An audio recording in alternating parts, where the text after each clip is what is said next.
Okay, I think we're live. 1 second.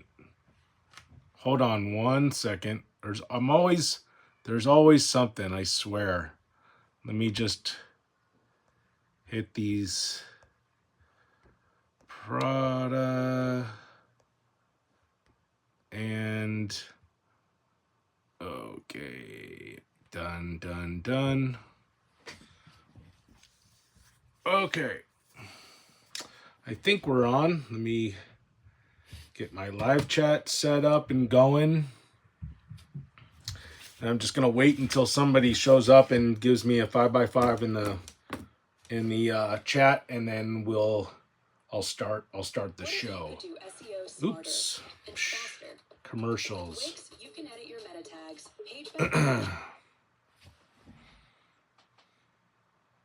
All right. Y'all see me okay? I gotta turn this down now. Y'all see me okay? I gotta turn this down now. Got an echo. I got a new computer coming one of these days. There we go. Muted. Woo! Yeah, I actually took my computer into, I have a bigger, like a PC that I took in to get fixed at a local place. And then I went by to pick it up, and then there was like a sign outside that said that they moved. So hopefully I can find out where they took my computer. But I have a new laptop coming soon here. So I'll be able to function a little bit better, because this laptop that I'm working on, all right, cool. You can all hear me okay. Because this laptop I'm using is pretty slow. So, but I'm going to go ahead and get into the topics here. Just kind of jotted down some notes. Obviously, fall is fast approaching, and I've been busy. I don't know about you guys, but wow. Prepping season has begun. So I just thought I'd go ahead and title this live episode, prepping season has begun, and I got some new gear. So here's my latest thing I'm working on, but this is a wood stove for a hot tent. And then I just bought this on Amazon, and it was like a real bargain. I'll leave a link in the description where you can pick one of these up, but I only got it for like $100. And like inside there is the chimney, and this whole thing sets up super easy. It's all stainless steel. It's like really well built.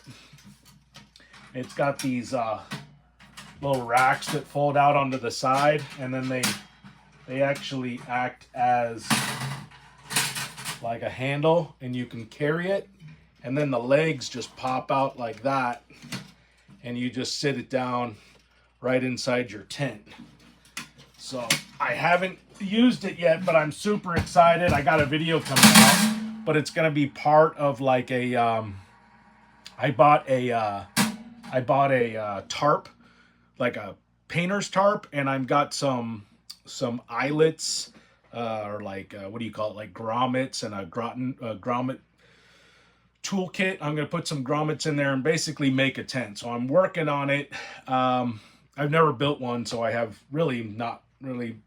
don't know what I'm doing other than what I've seen on YouTube videos. But I'm almost to the point where I'm so excited to use this, I'm thinking I might just scrap the tarp tent idea, because it's going to take too long, and just go ahead and buy like a hot tent. But I realized that this winter, if I'm going to be doing any winter camping, I definitely want to have a heater of some sort in my tent. So it was either this, or I was going to get like a propane buddy, but I don't know. I just thought this would be funner. So always wanted one of these, and like I said, I got a pretty good deal on it. So super excited about that. But if you're not prepping, I would say definitely get prepping. Everybody's prepping right now. Boys, girls, men, women, squirrels, bears, grasshoppers. Everyone's stockpiling. It's funny, like I know we're coming up to a pretty to a pretty crazy time. We got this crazy election coming up, and we have all the instability, um, in Russia and Ukraine and everywhere, and in China.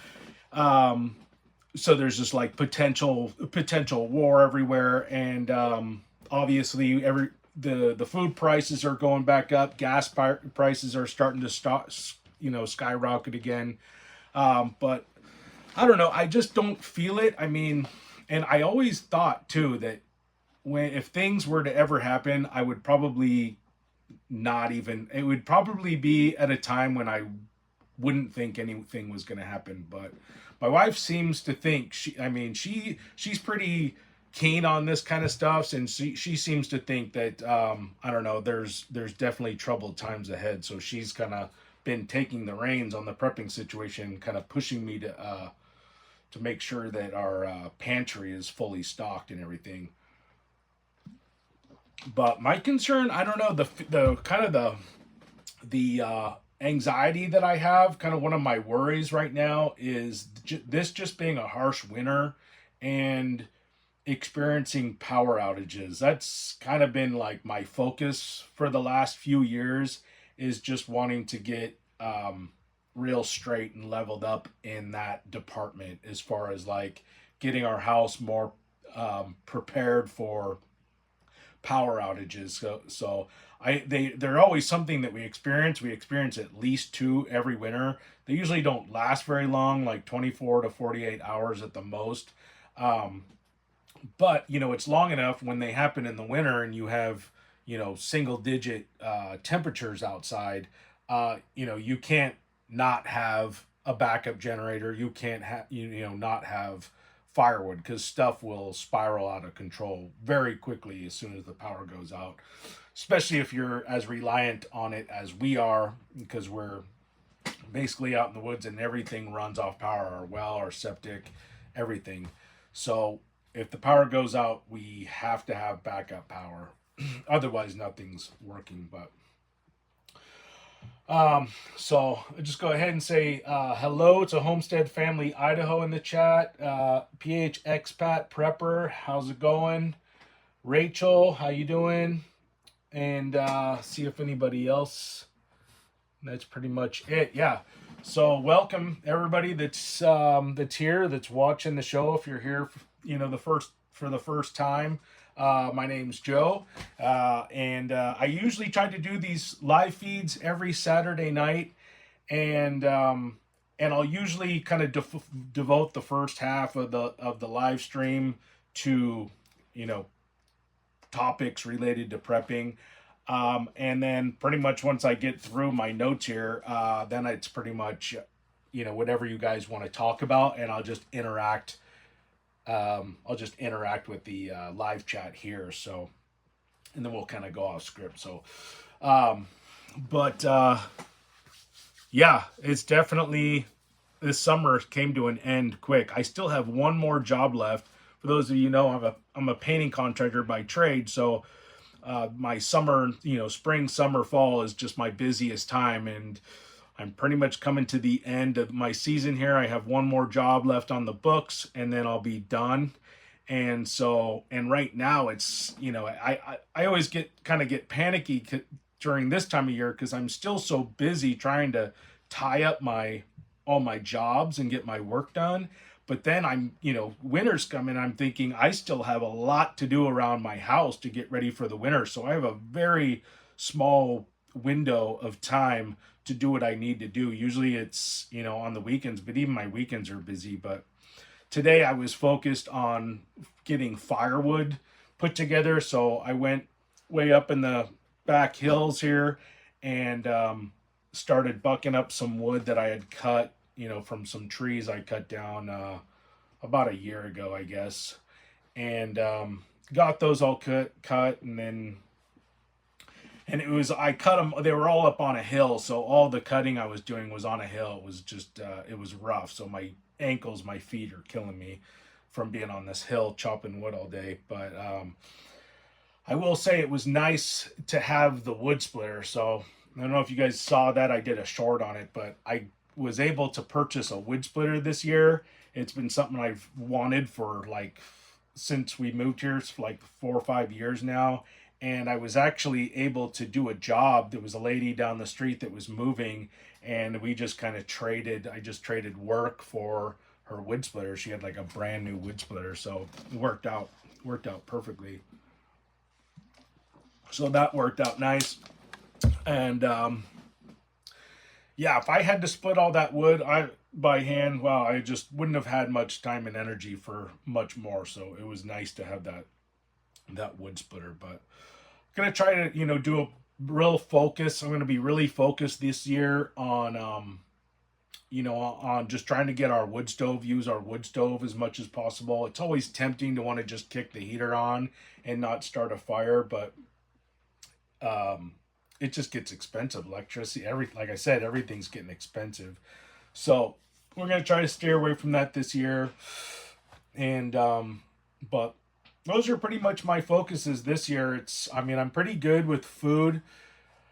Um, we're good with our chickens. I got everything set up for our chickens. I still have to insulate the chicken coop, which I had the insulation for. So that's nice. I got to do that. And then yeah, and then I just a quirk that I got to work out on our generator. That's like the last thing I've got to do. So but my focus has just been, getting this house um alternative energy ready, if that makes any sense, but just kind of getting ready for power outages. Um, and that means having a strong generator and making sure that that works, your alternative energy source works, and then your heat source, especially if you live out in the Northwest and it gets, or wherever you are, it gets cold, um, to definitely have a good supply of wood. So that's what I've been focused on. And then, money. A lot of people don't talk about it, but just putting cash aside, it's been my other kind of focus. Because last year it was like so many emergencies popped up and sprung up last year. And we just ended up going through like all of our cash reserve trying to attend to like cars breaking down, and it was rough. So, this year was kind of the same thing. So I just real kind of emphasis on saving money, and we do that by basically well, obviously working, then always take a little bit out and put it on the side, but also just selling stuff. So my wife and I have been selling stuff around the house, like furniture we didn't need, just a bunch of stuff that we just didn't use anymore. And then scrapping. I was able to, like, I did that video where I found those computers over by the dump up the street from us. So I sold all that stuff that I found that day. So I made like a little over $100 on all that stuff, and then I ended up using some of it because some of it was still good, like the router and everything. But yeah, if you guys stockpile precious metals, I'd say definitely do that. Looks like silver's been kind of staying pretty steady at 24, 25. Usually, well, I thought for sure we saw that one spike because it was at 16. It seemed like forever, 15, 16, and then it shot up to 24, 25, and it's been staying steady. So that's nice to see. Zero Cool's in the chat. How's it going? Is it Jerry Martinez or Gary? I'm gonna say it's Gary. Gary Martinez. How's it going? Yep, winter is coming for us in Idaho. So yeah, I'm excited to use that stove. And what was the other thing? Let's see. Our garden. So the garden did really well this year. I did a short video on that. One of the best things I learned for this gardening is in our garden, if you want to keep like a really good, strong, healthy, organic garden, but you don't have a lot of time, I found like the best cheap product that you can get, and it's called fish fertilizer. And I just bought like a big gallon jug of it, and you mix it into like a little container that you can hook to your hose and then just spray it, or you can't over fertilize with it, which is nice because it's organic. But I just spray that over everything, and it's like the organic version of Miracle Grow. And so that was like the best product if you guys are interested in getting a garden going. Obviously, it's too late now, but for next year, um, get some fish fertilizer now because it's going to be way cheaper right now, and it will last. I'm pretty sure it will last until perfectly fine until next year. So it probably gets even better because it's literally like fermented, fish emulsion. Like they just grind up fish and ferment it. So it's got a nice pungent aroma to it. Um, so be careful if you live in an area where there's a lot of bears. It'll probably bring in the bears, but I don't know. It wasn't as bad as the gardener that recommended it to me was, and it was from YouTube. Um, had really kind of emphasized that it would attract animals, but it wasn't too bad. It actually, the smell pretty much goes away within like a couple hours. So it'll be like initially when you're putting it on, it'll kind of bring in some flies, but once it absorbs into the ground, it's pretty much the smell's gone. There's very very low odor, but yeah, it worked out really well. So I had a really good tomato yield. Got a lot of tomatoes. Got a lot of the squash did pretty good this year because I've been having trouble with the squash. So the squash did good this year, and then the cucumbers. I do pickling cucumbers because I make tons of pickles every year, so those did really well. And then we had a really good healthy herb garden this year. So I grew oregano, thyme, basil. The basil did amazing. Dill, obviously. We did beets. Um, what else? Cumin. Probably forgetting a couple other things. Cilantro. So everything did pretty good. The cilantro did so-so, but the rest of it, I'm going to go ahead, in about a month or so here and um, cut the rest of it up out of the ground and get it all dehydrated and put into bags to use as spices and herbs for cooking. So yeah, it did pretty good. And then the pumpkins are still growing. So I usually don't harvest our pumpkins until like almost October. So they're like probably like this big right now. But yeah, everything did really good. I wish I had a bigger garden. Our garden, I think each year I kind of realized that even when we get really good yields, it's just our garden's just, it's not very big. So there's just not much we can, grow effectively in terms, as in terms of like a survival kind of sustainability garden. It's almost just kind of like a hobby garden for the most part. And it's mainly because of where our house, where our land is situated. It's just kind of on a hill, and most of the flat areas are just kind of occupied with structures. So, and there's just not a lot of sun because we're on the bottom part of a hill, and the sun just doesn't. We just don't get full sun exactly where we are. So I'm gonna have to resolve it because we have plenty of land up on top behind our house, but I don't have any water up there. So I'm gonna have to figure something out, something cheaper than buying a cistern and putting it up there. I think I could probably, I don't know, probably put some 55-gallon drums up there, and then I could, I think I might have enough hose I can just connect enough hose and run it up there. I mean, I need like probably at least 300 feet of hose to get to where I need to go. So we'll see. Maybe next year. The other downside to having the garden up on the hill is I just can't access it as easily either. I mean, I'd have to be taking an ATV up there every single day to water the garden and maintain it. So, and because we have so much deer, also we'd have to like fence the whole garden off, and that that gets expensive too. So we'll see, but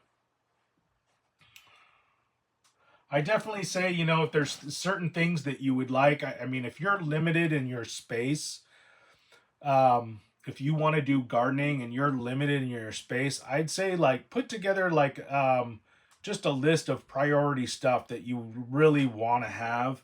I mean, the herb gardens are huge. Just having the ability to grow your own herbs is pretty good, because from herbs you can do your own medicines and all sorts of stuff like that. So you could just, you know, kind of scrap the food idea and just go into like herbs and um you know, just from like a medicinal standpoint, you grow a few like elderberry bushes, and you can, you know, the elderberries, you can make elderberry syrup and stuff like that.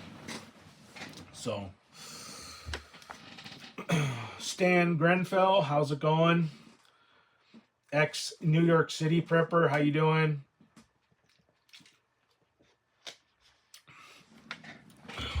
Hopefully everybody's getting ready for fall, getting ready for the winter. Let's see. I bought one of these flashlights from Costco the other day, and it's not quite as good as I thought it would be. They said it was 3,000 lumens, which it probably is, but the it's just not the light. What do you call it? Like the beam just isn't very focused. The one thing I do like about it is that like it's big, so you can't lose it. I've been having these tiny flashlights, and then they just get lost. You know, the kids take them and they just get lost. You know? So to have like a big one, this is nice because it can't get lost. So, and then it also acts as like a defense weapon. You know, you get attacked while you're outside. It's got the crenulated bezel there, and it has a little charging port, so you can actually charge your phone from this thing, because it has a huge rechargeable battery in here, and if that goes out, and then it also takes like C batteries. So I don't know, I'm still kind of holding on to it like reluctantly. I'm still not 100% sure if I don't want to like take this back, but I don't know. It does have like a really wide beam, so it does fan out, and you can get like a really big, like, you know, scope of light, so you can see everywhere around you, and it stays strong for a long time, so the battery lasts a long time. So I don't know, I may hang on to it, but these are the ones I have been using. These are just these Woobin lights, and they're really cheap, but they're just super powerful lights, and I don't know, they're cheaper, and actually the beam goes further with the little ones. But yeah, and then the other thing I've been having going on has just been mice. I've been at battle, like at war with mice. So that's the other thing we got to do before the winter starts. And this is important if you struggle with mice. And they finally started getting into this pantry, which is just like really pissing me off, because this pantry was like mouse free for forever, and then all of a sudden they found their way in here, and I realized that they were coming in through this door over here, because I looked down in between like the threshold and the bottom of the door, and I could see, like, I had to turn the lights off in here and then turn the lights on in that other room, and then I kind of got down on the ground and looked, and I could see that they chewed a little, you know, a little hole through the weather stripping that sits on the bottom of the door. So they just chewed a little hole, and they've been getting in through here. and how they get in through here, that's a whole nother story, and I'm gonna have to fix that. But I have to go under the house and block something off. But eventually I will win that war. But the key is to try to kill the mice before the winter, and that way you can kill them before they start, they start breeding is the idea. So yeah, so I got, those will be the two videos that come out. I like I said, it's like I struggle with these videos because I think I always have these really, my ideas for my videos tend to always be a little grandiose, and then I'll run into an area. I was getting ready to do this video today, or at least how to make the tent, and I started running into issues with the tent and stuff that I needed. And so I was like, all right, I can't do that video. And but I just been struggling with video ideas, and maybe I'm trying to be too creative, but I don't know. Marinko from New York, how's it going? All things Eddie, how you doing?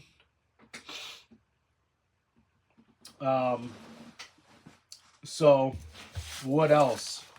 Yeah, I mean, so if you haven't done so, make sure to get stuff like that now. The stuff's on deal. The things that are on deals now that you're gonna need for next spring are fertilizer. You can get fertilizer really cheap right now. The fish fertilizer, get that. Get your seeds, and I always just actually buy the seed vaults. Who makes it? Like, there's a bunch of different prepping companies that make the seeds. So I like doing it because you can just get like a little bag, and they're all individually stored. But you get a bag, a full bag of like a huge variety of non-GMO heirloom seeds, and they've always done really well. I can't find I usually keep the seeds in here. I think they're outside, but yeah, that's what I've always used actually for my gardens, and it's worked out really good. I'll try to leave a link in the description where you can find this. They're called like seed vaults. I'm sure you guys have seen them, but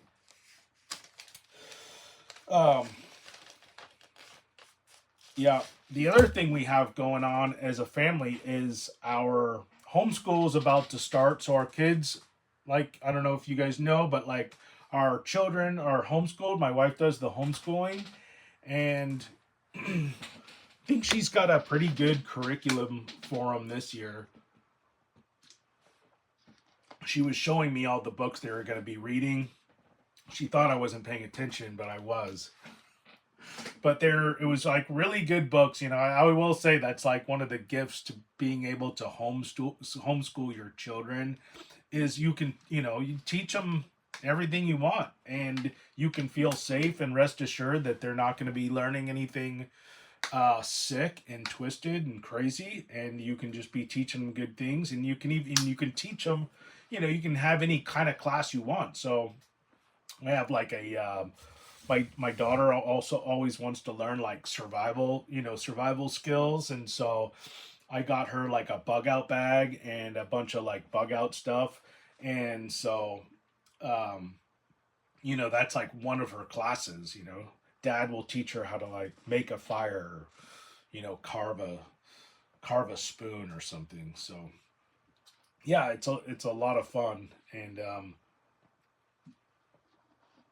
I definitely sorry I keep drinking water, but my mouth gets so dry doing these live streams and just talking straight forever. I don't know what it is, but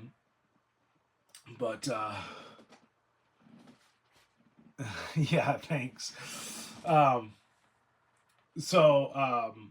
Yeah, if you guys are thinking of homeschooling, it was definitely if you're on the fence to it, there are sacrifices that you have to make. I mean, if you have young kids, I would not have them in school. I mean, even when I was in school back in the 80s and 90s, like, it was terrible then.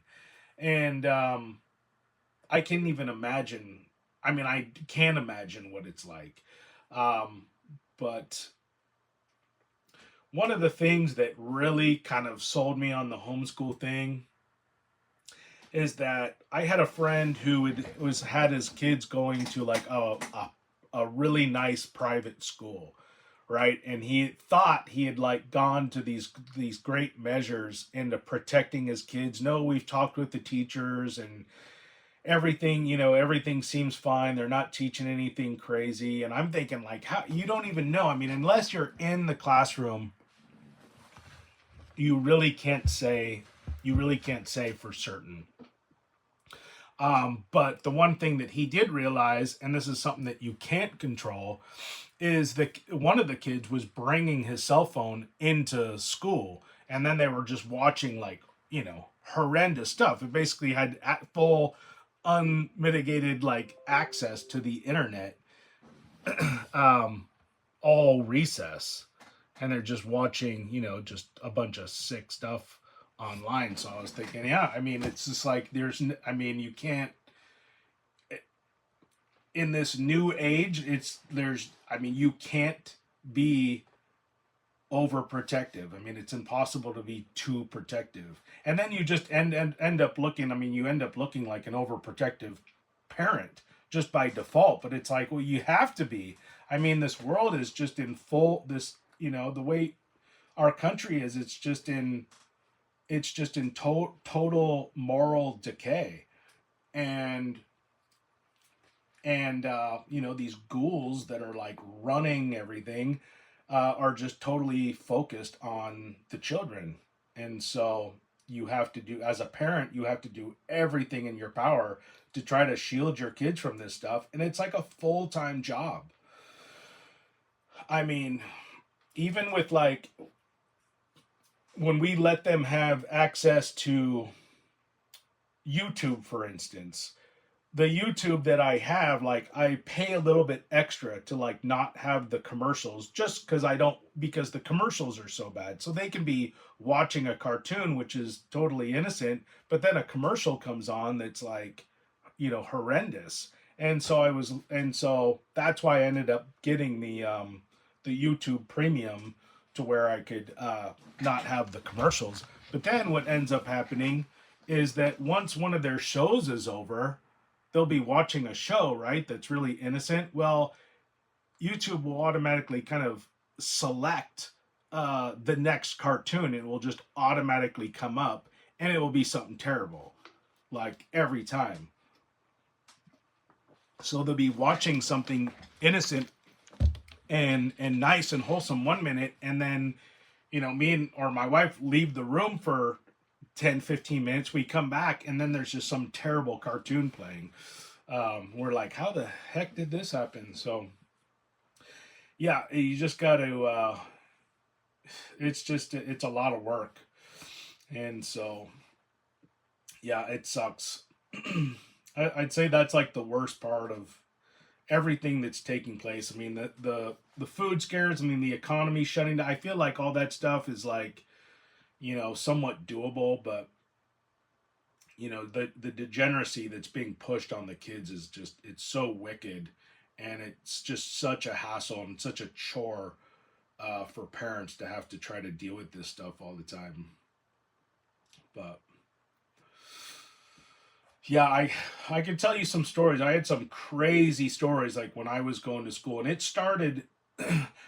It probably wasn't like this for most of America, but like just where I grew up, I think the school, because I happened to be in a very, very, where I grew up was like a very, very left wing area, shall we say.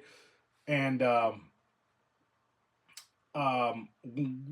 one of the areas where I saw, I mean, looking back, where where maybe the school was acting really inappropriately, was when they started pushing the sex ed thing on everybody, on the kids. And I always remember thinking like, it seems so unnecessary. It's like, really, we have to learn about sex like in third grade. And I remember teachers explaining, to us like, yeah, and the logic it was like so twisted, but I don't know, everybody just, I guess we just accepted it because we thought, oh, they must know what they're talking about. They're all they all have degrees, so I guess they know what they're talking about.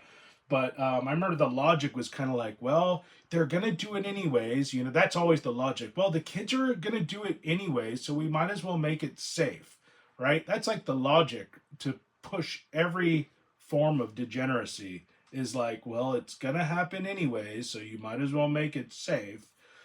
It's like, well, where does that logic end? It's like, well, rape is gonna happen anyways. I guess you might as well try to make it safe. We might as well create a safe environment for the rapists. Crazy logic. But yeah, they're teaching us just like insane like stuff when I was a kid. Like when I was in fourth grade, I think we had a sex ed teacher come in. I can't even tell. I mean, and this is the thing. Like, I can't even actually tell you what they taught us on this live stream. I couldn't even tell you. Like, it was that inappropriate. It was that inappropriate.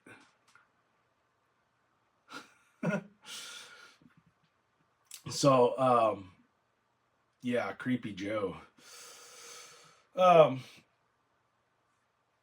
let's just suffice to say, like, they were teaching 12-year-old kids how to perform like oral sex safely, right? Like little child, like, I mean, the girls, like, we are just barely even hitting puberty, and we have some like adult woman teaching you know teaching the boys and girls how to perform oral sex safely. And this is like in the 80s. This is like 1988. So I can't even imagine what it's like now. So yeah, it's so unnecessary. It's just there's no need for that. Absolutely no place for that. The kids don't, they're so, I mean, they're so starved, these people that are in charge of everything, and just corrupting children and getting them sexualized. Because that's how they control you. It's just wicked stuff. So if you do have kids, I mean, I would just say, I mean, I know it's like an uncomfortable subject. I had friends that got really uncomfortable, and they're like, well, we both have to be working. And I'm like, but do you really have to be? I think what happens is people get so comfortable with a certain lifestyle, and they just can't scale it down. They can only go up. Just certain people, they get used to certain comforts, and then they can't let them go. And I think that's what happens. And it's like, look, if you're going to homeschool, like, it means that there's going to be one less income. It means you're going to be making half as much, which means you're going to have to downscale your way of living. It can be done, and it can be done pretty comfortably if you do it right. And especially if you think about it ahead of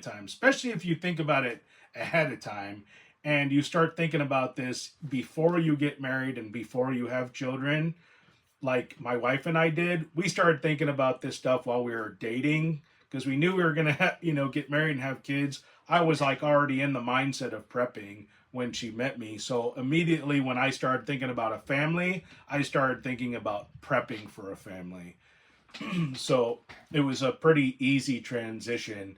And so I just thought, okay, well, I mean, before I had kids, I was thinking about what I needed to do to make it so that we could afford to live on one income, so that my wife could homeschool, and on one income in North Idaho, which a lot of people were saying, and actually it didn't turn out to be this way, but everybody was saying there's no work up there. You're not gonna. It's beautiful, but there's no work. I've never had so much work in my life. I was busy. I don't know where that stupid rumor ever comes from. There's no work. I mean, where I was, there was a lot of work. As I came down to the busier areas where everybody said, oh, yeah, the work is all over here. You're going to be busy. That's where there was no work. So I ended up finding way more work in the small rural towns than I did in the big towns. Because what happens in the big towns is that there's just, there's more labor, there's more people doing the work. And so it just kind of gets it just gets saturated, and you lose work that way because it's hard to stand out. But in the smaller towns, you stand out because it's the first small town we lived in, I was one of only two painters, so I was busy. A lot of people, but it was only two painters, so I did really well there. So it's something to keep in mind, especially if you're in the trades. And I've talked about this before on a lot of my shows about the trades. Go into the trades. I mean, there's a lot of money if you do it right. There's a lot of money because people are hurting for people to, do stuff, build houses, paint houses, electrical. That's stuff. I mean, people are starving for that. It was a statistic I heard the other day was that the average age of a plumber in America is 60 years old. That's crazy. That means there's no young people. That trade is not being replenished. But the infrastructure, the need for plumbers is going up. But like the actual plumbers and plumbers coming in is going down, and the plumbers that are going into it, whatever, the skill levels are going down. So that at some point is going to come to the head. You're already starting to see the effects of it, and that's with, because the people who are into it are starting to retire right now. And so you're already starting to see major effects. But that's just the beginning. Just wait until the 60-year-olds, I mean, the bulk of the plumbers and the painters and stuff are like, okay, I'm done. I'm too old now. I can't do it. I mean, there's not going to be anybody. There's not going to be anybody doing those trades. So I've said it before. I tell you what, I don't think, if things fall apart when shit hits the fan, it's not going to be, some sensational thing like a UFO invasion or, some like war coming to our soil or something. It's just going to be a total deterioration of like our infrastructure. It's just going to be a lack of people. Even if you have a lot of people, you can't even get the people to work. And the ones that do work aren't working very well. And they're depressed. They're not smart. And they just don't care. And so you're going to be but they do want money. Like that's the one thing it doesn't change. They want a lot of money, but they don't want to put in. They don't have no skill. They're not polite. Yeah. To me, that's like the most concerning thing that's looming in the horizon is that. And yeah, so I always just tell people, like, if you're young, I mean, unless you're like top tier, I mean, you're super high IQ and you think you're going to go into a position of like politics and fix things, or you're going to become a doctor, okay, then fine, go to school and pursue that. But if you're mediocre intelligence, even if you're high intelligence, we still need high intelligence. And I feel like unless you're super high IQ and what you're pursuing, like a high-end degree, then go to college. Otherwise, stay home and get in the trades, start a business, do something like that. I just, this idea of like everyone needs to go to college straight out of high school is like, that is just dumb. And then they go to college and then they get, spend 120 grand on a psych degree or something. And then then they come calling me looking for a job painting houses. And that's how it is. I can tell you so many stories. Like contractors have told me stories about, you know, physicists and nuclear engineers, like people coming out of Stanford with like these high end, sophisticated degrees, looking for a job in because they couldn't find any, they couldn't find any work. They didn't think it through or what have you, and yeah, it's or they just have a psych degree and they realize towards the end, like, I don't know, like, this isn't what I want to do, or there's no money in it, something like that. So yeah, the trick, because I tell you what, I mean, it's the backbone. The people in the trades is the backbone in this country, and as younger generations do not want to do hard work. It's pretty frustrating. I hired a kid once, and like I told him, I'm like, your only job for today, Matthew. I'm like, your only job today is to like dial 911 if I fall off this ladder, because I was doing this job where I was probably like, oh man, it was a 3-story house, and I had to go to the top of the chimney, which was past the roof. So I was probably 50, 60 feet up in the air, and it was straight down to like rocks. And so I had like a ladder. I had to build scaffolding, and then I had to run a ladder, my biggest ladder, off the scaffolding. So it was just that was a stupid day. And so this kid's job was just to basically watch me, and if I fall, to call 911, because there was nobody out there working with me. And I'm a 63-year-old plumber. That's hilarious. Yeah, you're the man. See, you are the stat. That's funny. So yeah, and so like, and I couldn't get him to do that. So the kid, every time I look over at the kid, he's playing with his phone, and I just like screaming. I'm like, man, I'm paying you whatever. I was paying him $16 an hour or something. I'm like, all you got to do is you can sit down to do this job, and you just have to watch me. And I could barely get the kid to do that. So yeah, I've fired far more people than I've kept on. I could count on one hand the amount of guys that worked for me that I can say like actually made me any money. Um, so yeah, we'll see what happens. But if you're young and you're trying to figure it out, my advice is just like, stay single for as long as you can. I mean, take advantage of your youth, make money, save money, and then invest that money. You should be investing that money in real estate for sure, and be as frugal as you can. I mean, that's what I'd say, because stay away from I think this mentality of like having nice things has just been what's made everybody broke. Everybody wanting to drive new vehicles and have nice stuff when they can't afford it.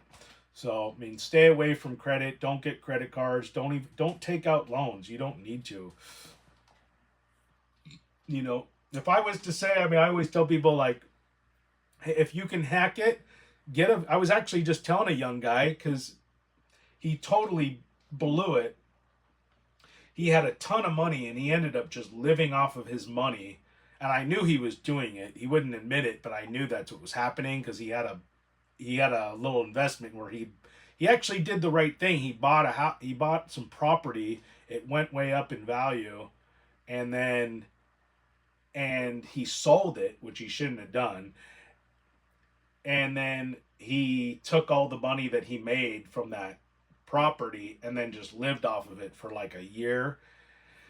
And now it's gone, and now he's hurting for work. And so I'm like, well, dude, you got to get a van, whatever money you have, go get a van, and a trailer, like an enclosed utility trailer, pack it full of tools, and that's going to be your garage, and you're going to live in your van and work out of your trailer.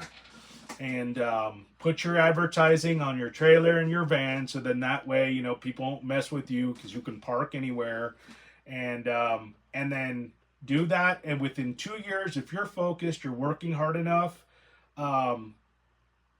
you save your money, you'll have enough money to get back on your feet again, for sure, if you're just frugal. But you just commit to 2 years, and it doesn't even have to, if you're a painter, because I told this guy, he's a painter, so that means he's making easily $50 an hour. So $50 an hour, you're making good. And if you have no overhead, you save up money fast. So within 2 years, he'd have enough money to buy, you know, a junker house outright, and you know, and fix it up, and then rent it out, and then start using that income, put it into another house, and so on and so on. But it really doesn't take much. It mostly just takes impulse control. You know, just learn how to be okay being poor. Like, get rid of your ego and be poor for a while, and save your money. Just live and look like a poor person. It only sucks for a little while. And the people you meet, those are the people that are the real people in your life. You know, when you're in that time. So, JetMech85, how's it going? Prepping to endure, how you doing?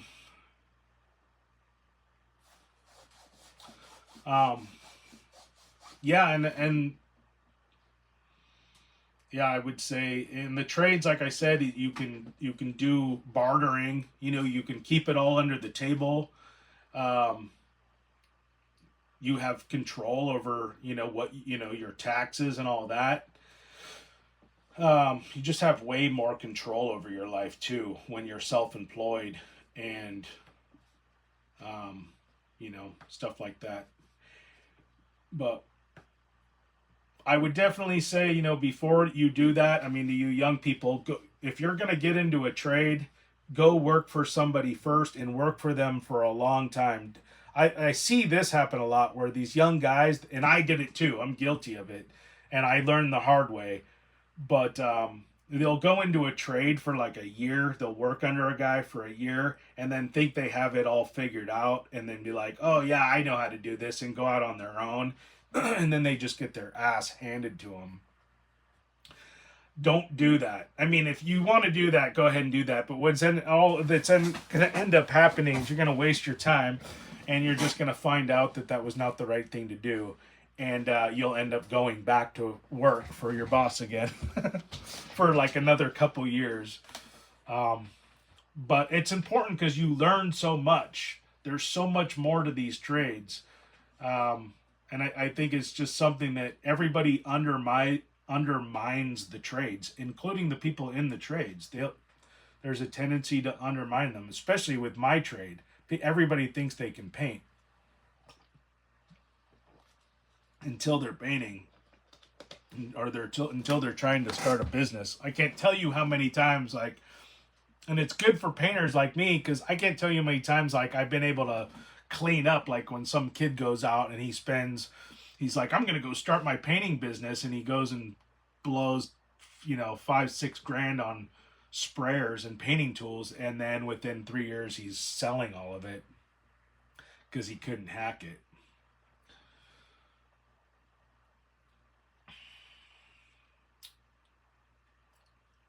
I'm just reading the chats here, but well, I think that's pretty much it. Oh, you know, I was going to mention one thing. I always forget to mention this, but if you guys want to support my channel, there's a few ways you can do that. So you can go to my eBay store, and I sell some stuff. Like, I sell these, well, this one doesn't have it. Like, I sell these are like blowout kits. So there's some medical shears, a glow stick. This is an IR patch, and then there's a tourniquet in here with some gloves and disinfectant wipes on the bottom here. And then I sell, these are like Minuteman Medic disposable trauma kits, and there's like a pad in here, some compression tape, a tourniquet, and a few other things in here. But these are only, I think I'm selling these for like $12.99. But I know this is a shameless plug, but it's what supports the channel, and it's what, like, obviously I can't take my painting money and put it into the channel. So whatever money I make from here just goes straight back into the channel, like into lights. Oh, I should have my light on, by the way.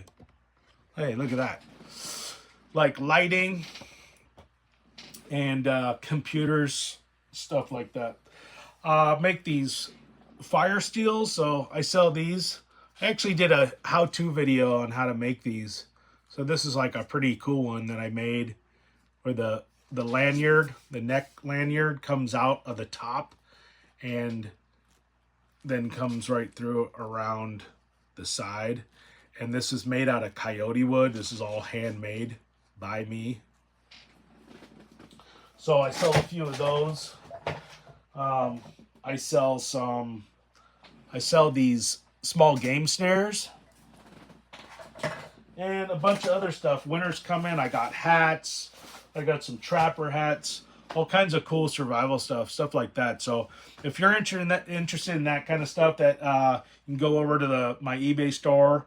I used to have a website for like 4 years, but it was just, they were so expensive, and it was just, I don't know, it was just a waste of money, and figured if I'm going to sell this stuff, I might as well just sell it on eBay. I don't need to have a big fancy website. But you can also buy stuff. Is somebody already buying stuff? You can also go and I have t-shirts on here, I think. And then I have, what else do I have?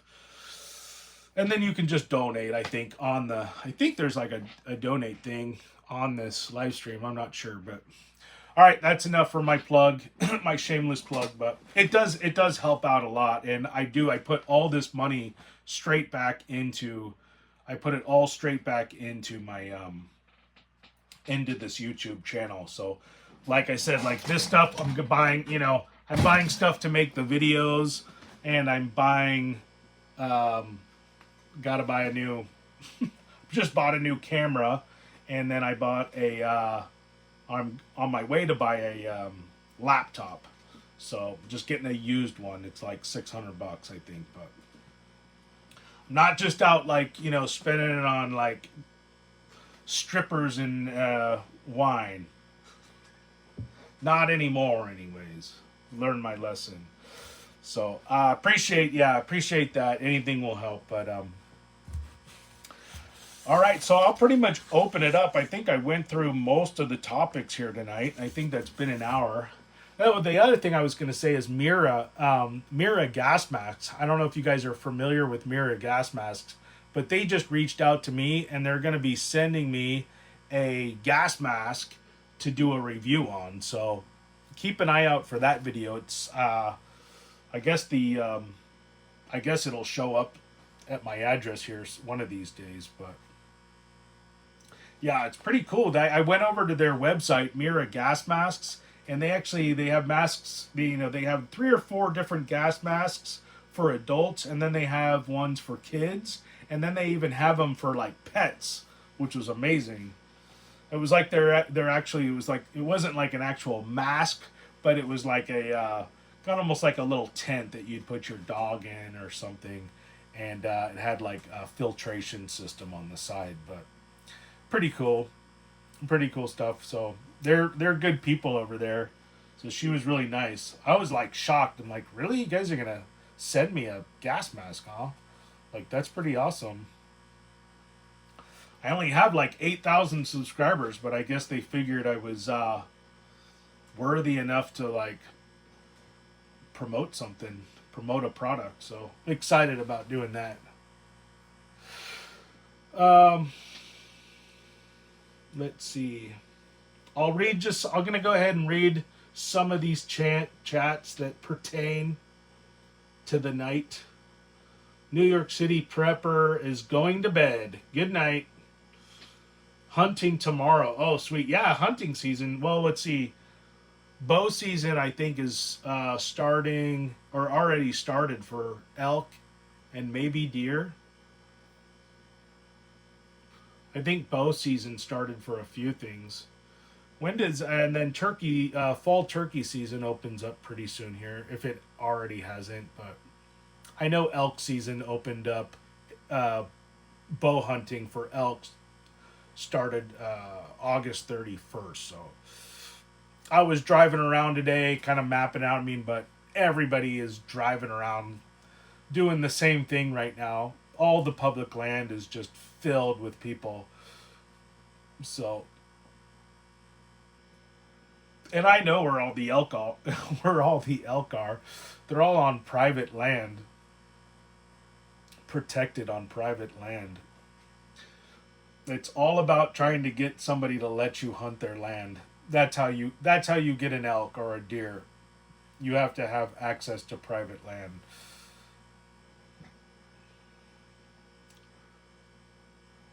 Moving over to Rumble. Yeah, I'm over. I actually do have a channel at Rumble, but I have a difficult time uploading videos over there. So I'm not sure what's going on.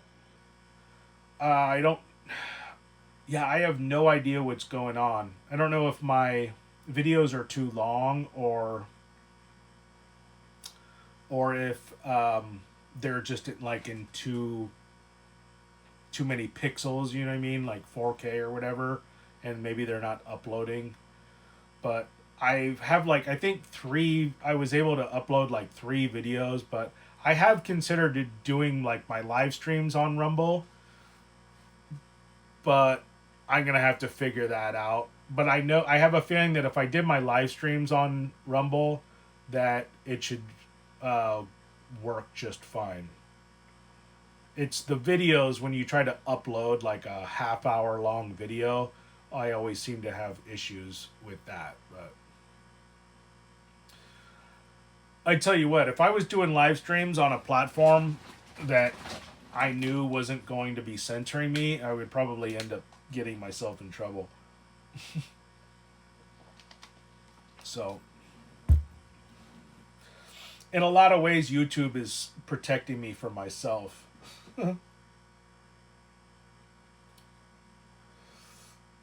But, um, yeah, I got Mrs. Idaho Prepper made a bunch of what is it? Apple. What is it? Apple butter. So we have a bunch of that. It's actually all up there in jars. So we have it up the top there. You can see up there.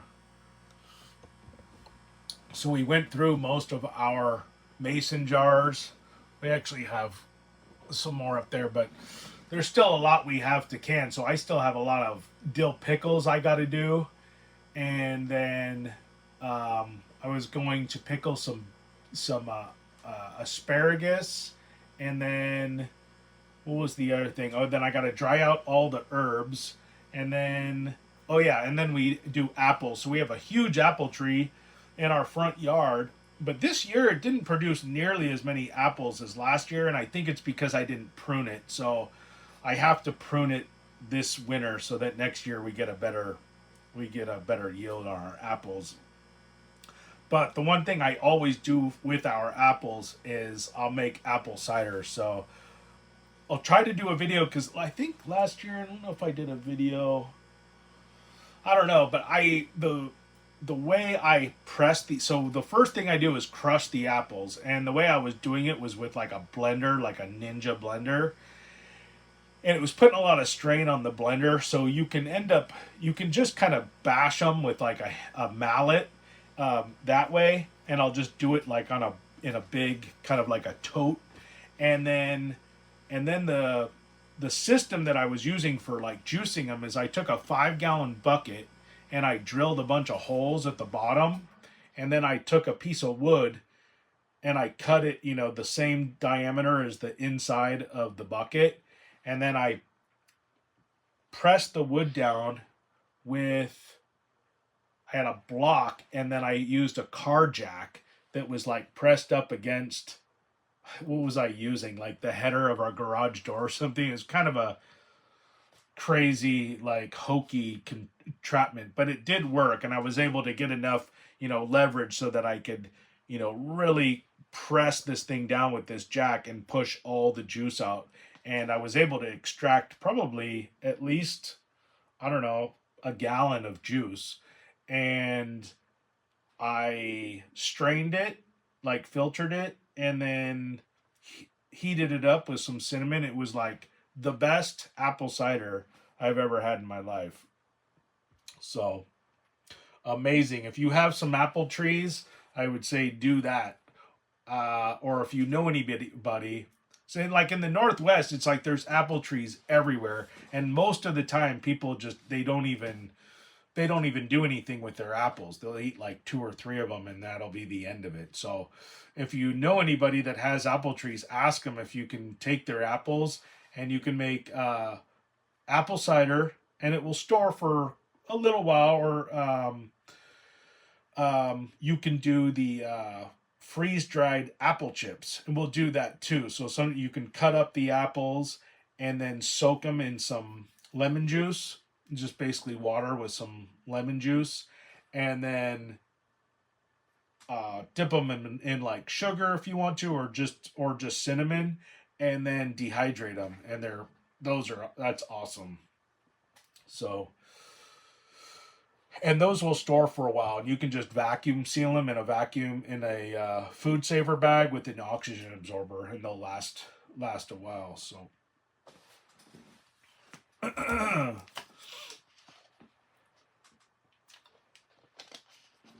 right, well, let's see, what time is it? What is the time? I don't have time on my phone or my thing there. Let me know in the chat what time it is. I have no idea, and I don't have my watch on me, or my phone is being utilized as a camera right now, so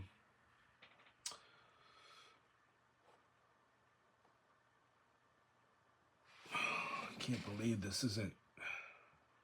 Okay, 11:20. So I think we started at 10. All right. Well, if there's anything you guys want to talk about, I'll talk about it. Otherwise, I'll probably just call it an early live stream. Like I said, like keep an eye out for those videos. Like I said, I got one more job coming up. This is going to take me like at least 2 weeks. And then once that's done, then the rest of my fall and winter season's open, and I can start getting out there and making videos again. And especially camping videos. I'm really looking forward to doing that. And hopefully we can as a family get one more camping trip in before the winter comes. So, but all right, well, I think that's going to do it for me tonight. Yeah.